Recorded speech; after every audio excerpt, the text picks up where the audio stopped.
Pour découvrir le sens des gestes et des paroles de Jésus dont l'évangéliste nous livre le récit, Jean fait appel à l'intelligence de notre foi. Que retenir du récit des noces de Cana que seul Jean rapporte? Ce miracle au milieu d'une noce dont on sait bien peu de choses. Retenons au moins le cadre qui est celui de l'amour et de l'alliance nuptiale.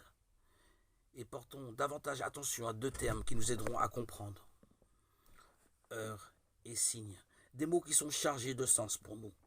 Lecteurs pressés du XXIe siècle, en quête de vérité, c'est l'heure. Cette phrase du quotidien indique la présence d'un repère chronologique en même temps qu'elle invite à une action et même nous presse.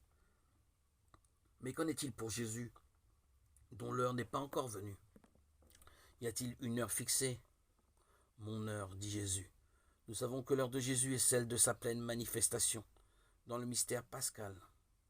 Si elle n'est pas venue, elle commence pourtant avec le signe de Cana et va se déployer jusqu'à la Pâque dans le don de sa vie, le plein amour pour le salut du monde.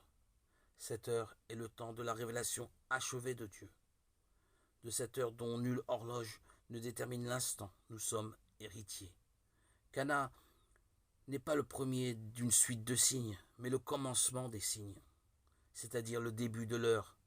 Jésus va cheminer dans et vers son heure.